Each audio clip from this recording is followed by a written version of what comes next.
Bueno, gracias a todos por haber venido, gracias a la Fundación Rey Ardid.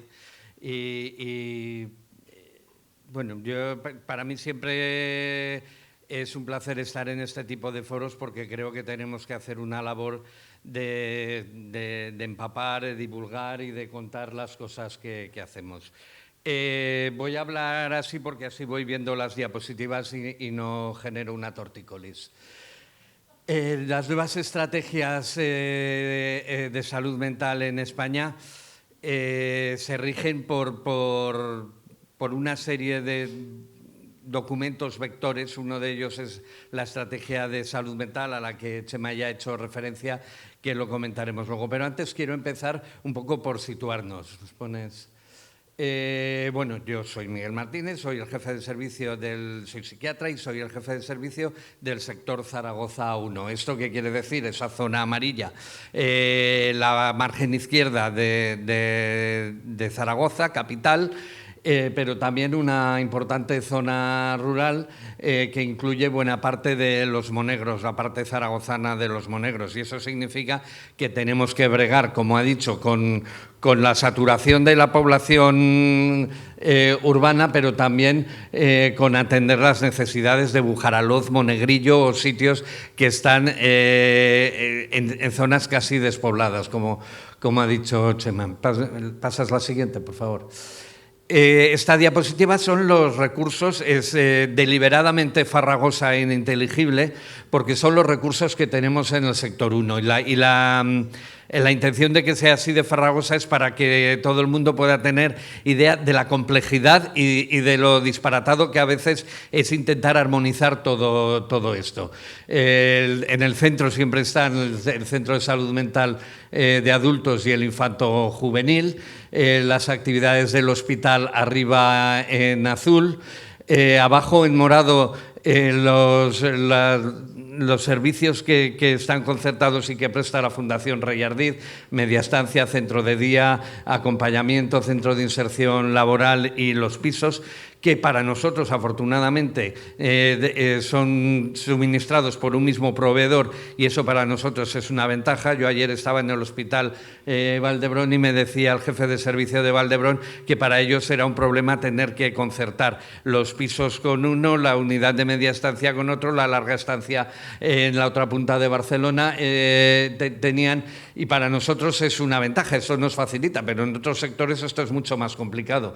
Tenemos luego recursos en rojo que son suprasectoriales y que atienden a toda la población de Aragón, desde la UTP hasta el Hospital de Día Infanto Juvenil que se ha mencionado, y otros en gris que tenemos que tirar los de otros, el Hospital de Día de Adultos del Servet, la unidad de larga estancia en el CRP o la de Infanto Juvenil en el Clínico.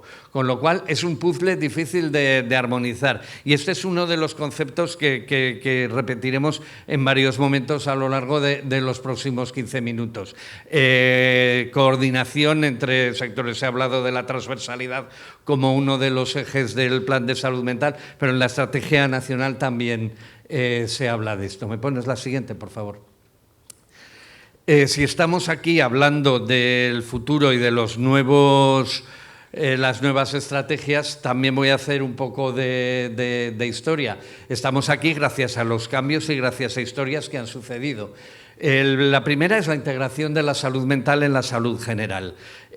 Contaba antes Chema cómo un amigo suyo ingresa en el año 80 en el psiquiátrico, entiendo yo que sería en el pabellón nuevo del hospital psiquiátrico. La Ley General de Sanidad en el 86 dice que las unidades de ingreso de psiquiatría tienen que estar en Hospital General. En el 87 esa unidad del pabellón nuevo fue trasladada con personal incluido a lo que entonces era el Hospital de Enfermedades del Tórax, el Rollo Villanova, ocupando una planta, y luego sería el Hospital de la Margen Izquierda.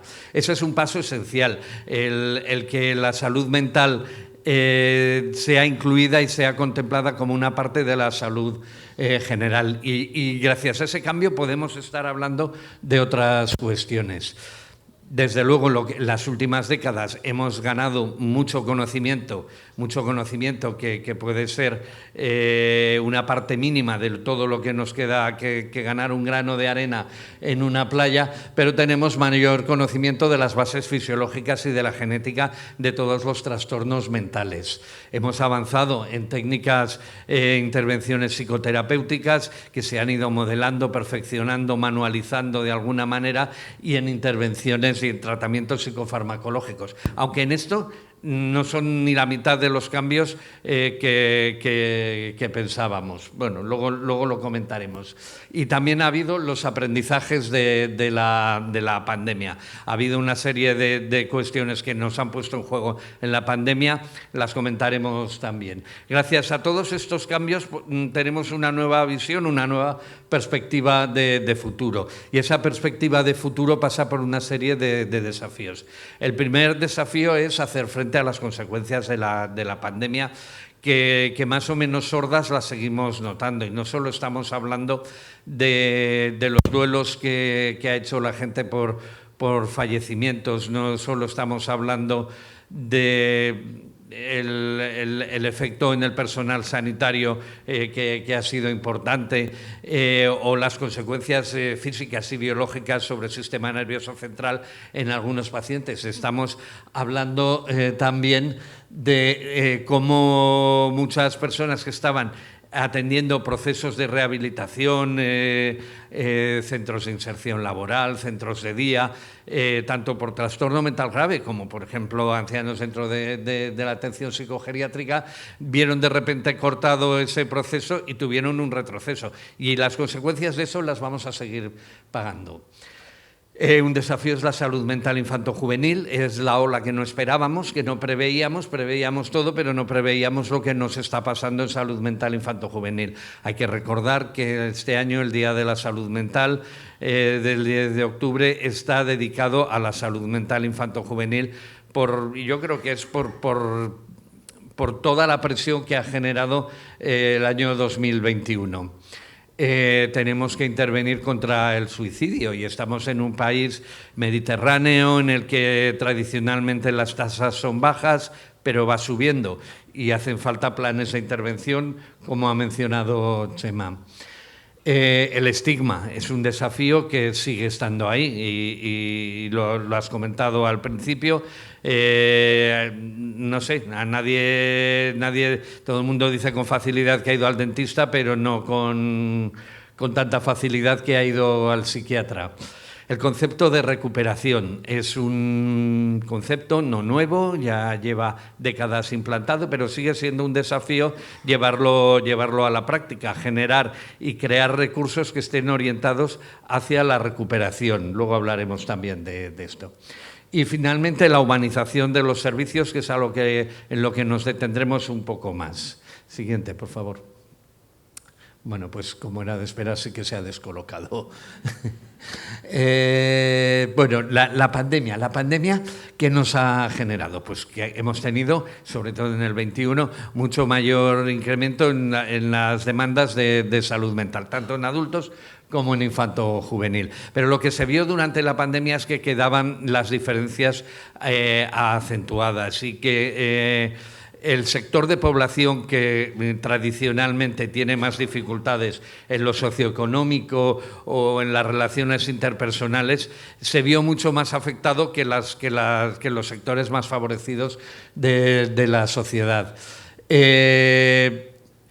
Además, el bloqueo para centros de día, para determinadas unidades de rehabilitación, hizo que aumentara mucho más la presión en la atención primaria. Y esto se ha traducido, y lo tenemos medido, en un aumento de consumo de psicofármacos del 20 al 21, desproporcionado respecto a lo que, por ejemplo, fue del 18 al 19. De repente nos hemos tenido que enfrentar en las unidades de salud mental a gente pues, que había perdido familiares, a gente que se había pegado mes y medio, 2 meses en la UCI, a gente que tenía auténticos problemas de trauma y que había que intervenir en trauma. Y no tenemos tanto personal que esté entrenado para abordar este tipo de problemas. Todos nos tuvimos que poner las pilas para saber cómo atender a un paciente adecuadamente por teléfono o cómo empezar a hacer videoconferencias. Y esto es algo que ha llegado para quedarse. Luego, bien, los síntomas neuropsiquiátricos es un capítulo aparte, el long COVID y la niebla mental, que lo vamos a tener. Yo creo que en el próximo lustro vamos a tenerlo que abordar, que seguir trabajando con él. Y tuvimos que identificar y atender a las poblaciones de riesgo, pacientes que por temor al contagio no salían de casa y ya no solo te preocupabas por su tratamiento o por su aislamiento social, sino porque no sabías cómo estaban su colesterol, sus triglicéridos o su azúcar y se constituían en poblaciones de riesgo. ¿Me pasas la siguiente, por favor? Vamos a hablar del futuro. El futuro pasa, desde luego, porque tengamos nuevos fármacos, nuevas medicaciones. Vamos teniéndolas, pero la verdad es que no nos aporta, no hemos hecho un cambio de paradigma como esperábamos que íbamos a tener. Tenemos nuevas intervenciones psicoterapéuticas, lo que decíamos, se tienen que ir perfeccionando, se tienen que ir estructurando. Y reconociendo que el 90% de estas intervenciones de su eficacia reside en la persona y el 10% en la técnica. Nuevas terapias somáticas. Bueno, en muchos sitios están empezando con estimulación magnética, estimulación cerebral profunda, son técnicas menos invasivas que las que utilizamos ahora y eso seguro que nos va a traer avances, pero sobre todo los 2 últimos puntos son los más importantes. Los sistemas de cuidado más efectivos, y esto implica, lo veremos en otra diapositiva, esto implica organizar bien toda la atención en esa complejidad que ponía en la segunda diapositiva, que sean... No, pásame a la anterior, por favor. Eso, los sistemas de cuidado tienen que intentar organizar que todos los agentes que están interviniendo con una persona en concreto tengan una coordinación y una armonización y no vaya cada uno por un lado. Es uno de los avances claves. Y la intervención precoz, los sistemas, la detección precoz de psicosis o la detección precoz de todo tipo de trastornos, conducta alimentaria, nos facilita la intervención y nos facilita y mejora el pronóstico, esencialmente, y personalizada.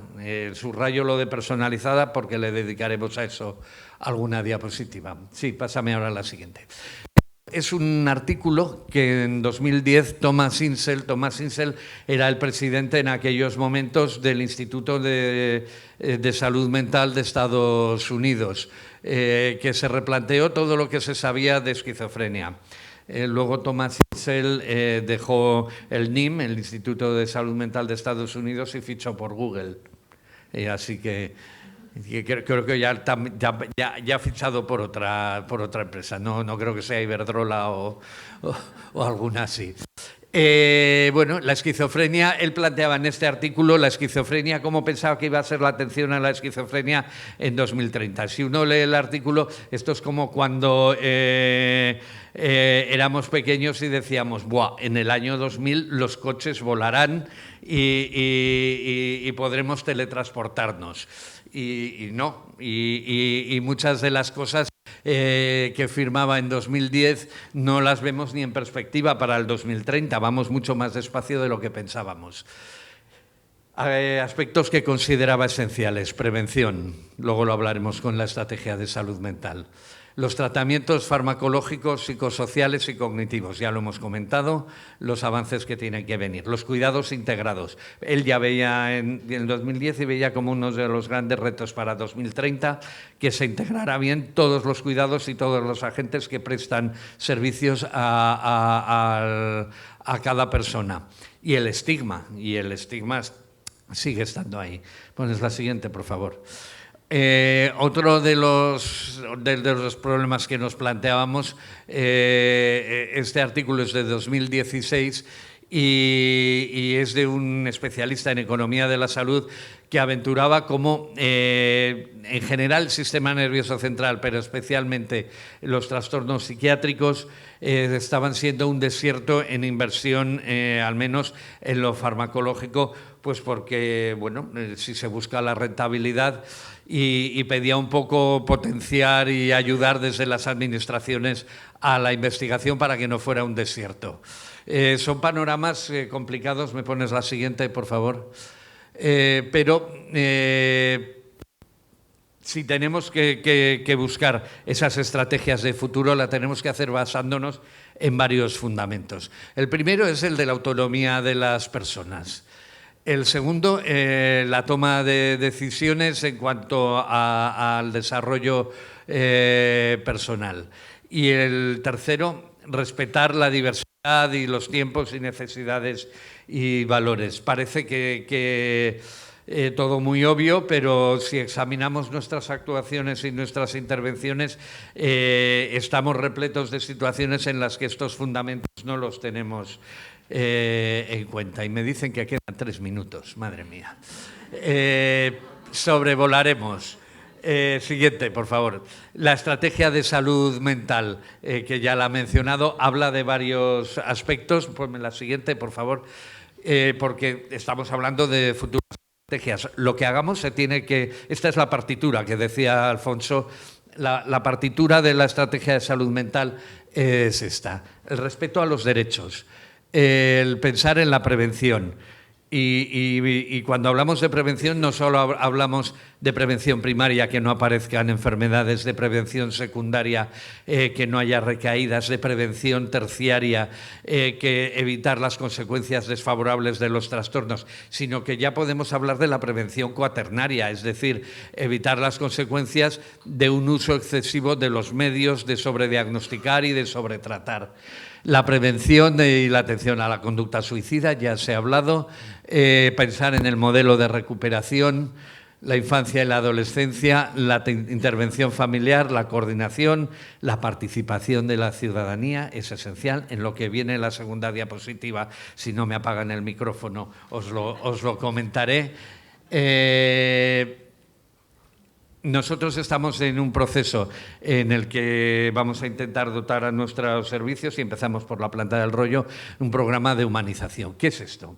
Humanización es no tratar la enfermedad, sino la persona, hacerlo con empatía, poniéndonos en el lugar, y eso pasaba principalmente por pensar qué nos pasaría a cada uno de nosotros si nosotros o un familiar nuestro tuviera que ingresar en la planta. El luchar contra el estigma y el dar la cara y pedir que se hagan públicas y estamos en un momento en el que yo solo os pido que penséis cuántos deportistas, por ejemplo, de élite han hecho público en este último año el efecto que ha tenido en su salud mental, la presión, la tensión. Y el respeto es esencial. Y estos son los ejes de toda la estrategia, los ejes transversales que son comunes, la humanización. Y por eso yo creo que cuando hablamos de nuevas estrategias tenemos que hablar de esto. Ponme la siguiente, por favor. Cuando hablamos de humanización, ¿de qué hablamos? De modificar el medio físico, las camas corridas que teníamos en el pabellón nuevo, de los pasillos interminables, una serie de cuestiones que hacen muy hostil y muy desagradable el ingreso en una unidad de psiquiatría.